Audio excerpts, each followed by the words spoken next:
Brexit driving greater wedge between voters with the government trust at all-time low, the pollster John Curtice has warned.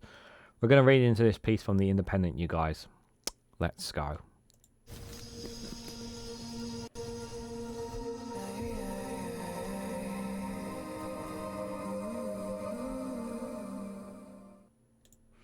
Good morning, good afternoon, good evening, wherever you are in the world. This is Reganelite here with an article from The Independent with the headline of Brexit is driving a greater wedge between voters with government trust at an all-time low, the pollster John Curtice warns.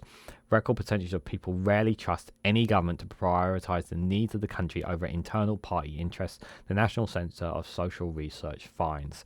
Guys, while you're here, make sure you hit the like button and share this across social media so others are notified of this video.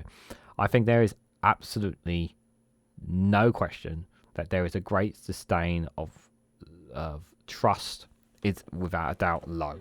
I think this is absolutely fundamentally true.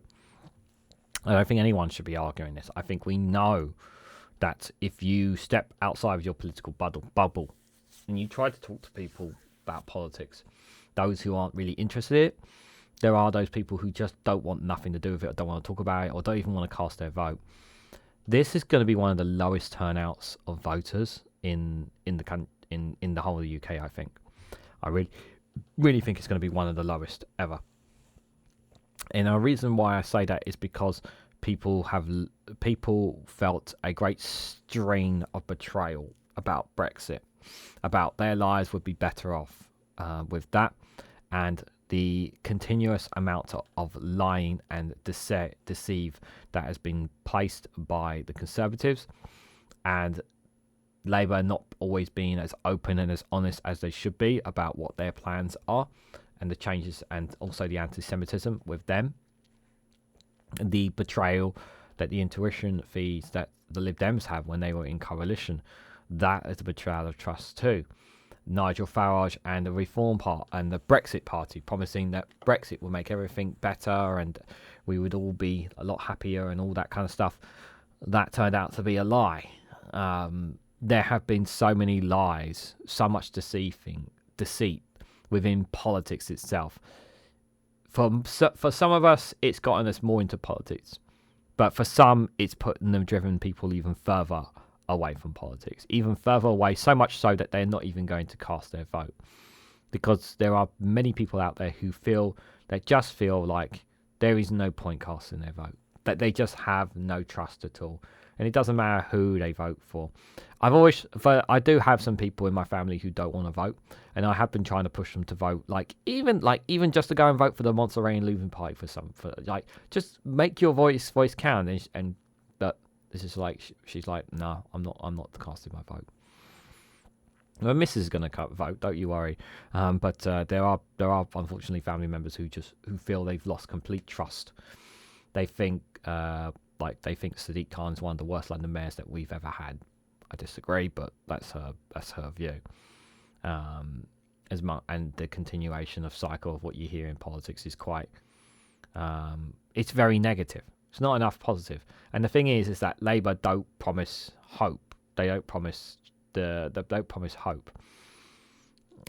They say it's time for change. Like they change. That's their slogan. But they're not promising people hope, optimism of the future. They're not offering that. And really, because of our electoral system, we know it's stuck between red and blue. That's how people generally feel. But there is also some like myself where I have to be optimistic and I have to be hopeful, because if you don't, then what is there to look forward to? And we need that in politics. I think it's really, really important. And Brexit will be on the doorstep of people. It will be something that's spoken about on the doorstep of people.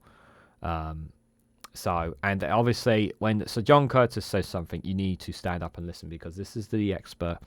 This is the man who's gotten a lot of things right with his predictions. He knows and he understands what people are thinking mostly than anything. So let's read into this, you guys. So Brexit and cultural issues are driving a firmer wedge between Labour and Tory voters, analysed by leading pollster Professor John Curtice has found. Immediately after the Brexit referendum, Leave voters were more than twice as likely to then Remain voters to say they were Conservative.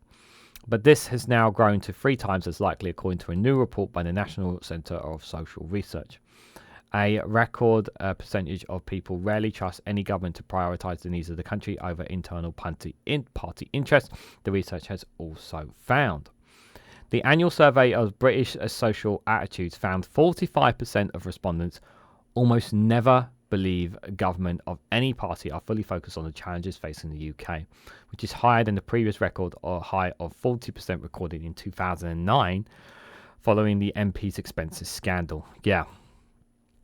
And we look back at that time and many people just felt like, oh, they're just ripping us off for their money. And people still feel that way because when you see some of the money and taxpayers' money going, some of the things that it goes towards under the MPs, you can understand why people still feel that way. A record 58% also said that they almost never trust politicians of any party to tell the truth when they're in a tight corner, a 19-point increase from 2020. Yeah, that does not surprise me either. Options on the rights of trans people is also a growing indicator of voting preferences. Participants of the British Social Attitude Survey were asked whether they agree or disagree with the statement a person who is transgender should be able to have the sex recorded of their birth certificate changed if they want. People's responses differated little by the party they supported when the question was first asked in 2016. However, a large political gap has now emerged between the two who disagree that transgender people should be able to change their birth certificate and those who don't. Those who disagree with the statement are 25% more likely than those who agree to say they are under a Conservative, Reform or UKIP voter.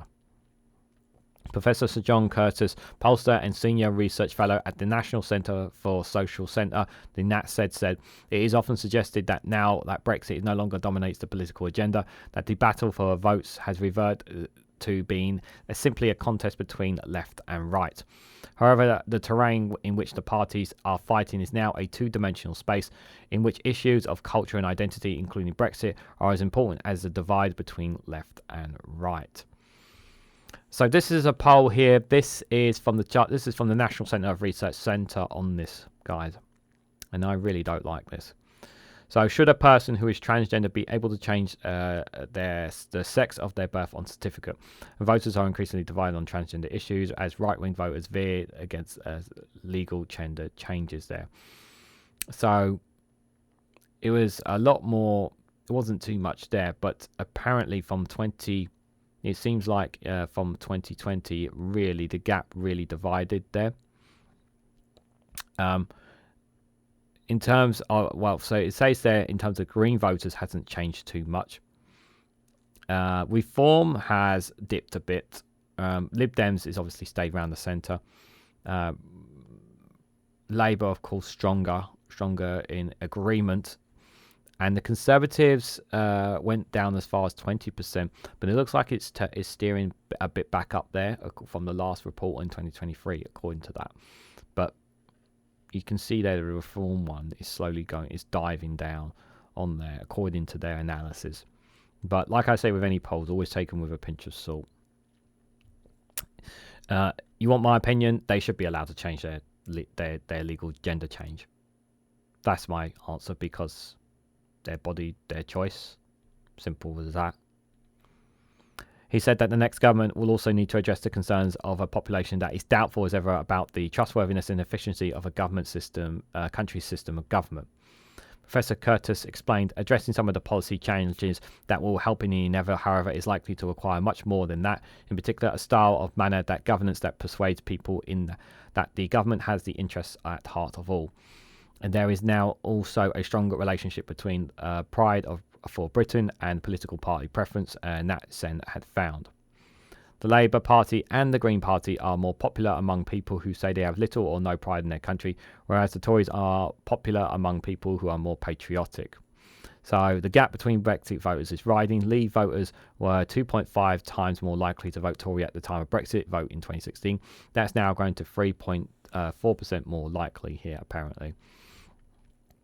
So this is obviously from the National Centre of Social Research here. We can have a look here from, so this was obviously, that was obviously 2016. Leave 43% to Remain, 16% there for Conservatives. Labour was 22% to 47% there.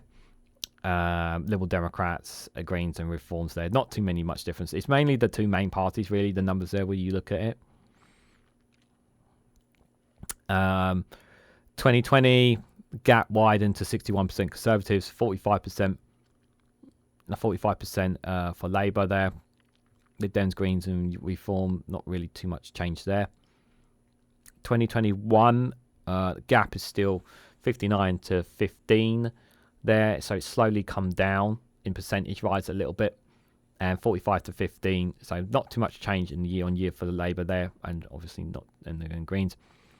But last year, you can see the gap has narrowed even further, so 15 to 51%, and then Labour 12 to 47%, and the rest of the parties there respectively.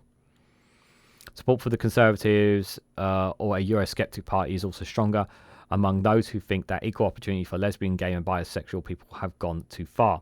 Researchers at the NatCen also found that UK population became more liberal in attitude towards immigration between 2014 and 2021, but this trend has been particularly reversed in the last 3 years.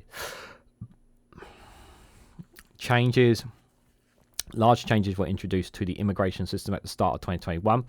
And at the end of the Brexit transition period, the new system introduced a points-based system for visas, and the post-Brexit section criteria was less strict than those applied to non-EU labour migration before Brexit.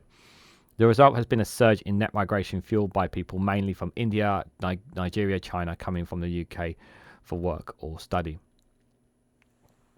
So net migration and arrivals are down from last year. The UK population grew by 685,000 last year, down 80,000 from December 2022 to 2023 at the year period. So there has been a dip from 2023 to 2024 there, according to their analysis. This is from the Office of National Statistics, by the way, this source, for those asking. So obviously after 2021, we had a massive surge.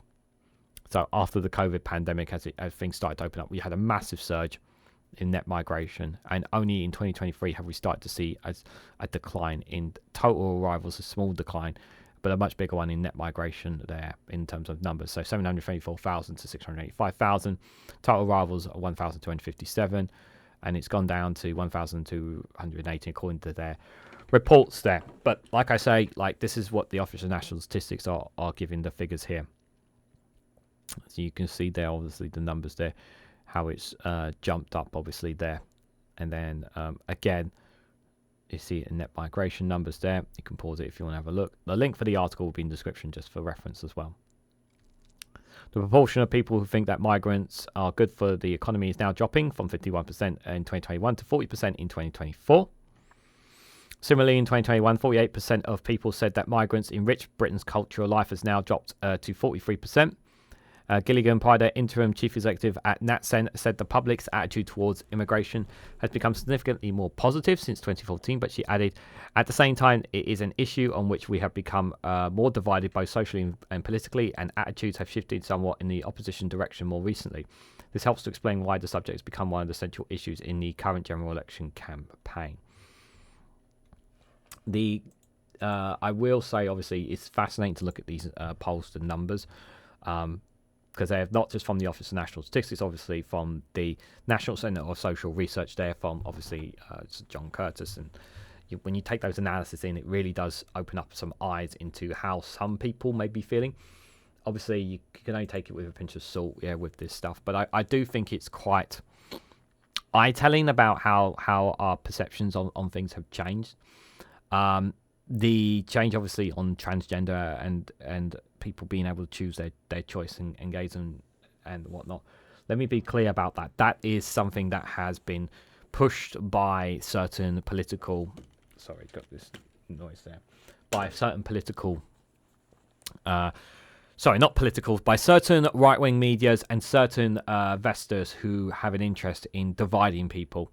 And it's been and I think it's an absolute shame that they're being targeted for some stupid, pointless reason, and people are being manipulated by this. I also think this is also to do with the power of social media, been driving the wedge in this issue as well. just leave them alone. Let them be themselves. Like, it's my position. Like, I don't know why people have this issue of people not being allowed to change their sex, or them being able to have relationships with the same sex, or being able to get married. I don't know why people have these issues. Like, leave them alone. Let them be themselves. It's their choice. Like, why do you need to change and why do you have a problem with that? It's not affecting you. Like, I just don't see the issue in that, really, if I'm honest. But some interesting analysis, that is for sure, from this article from the Independent.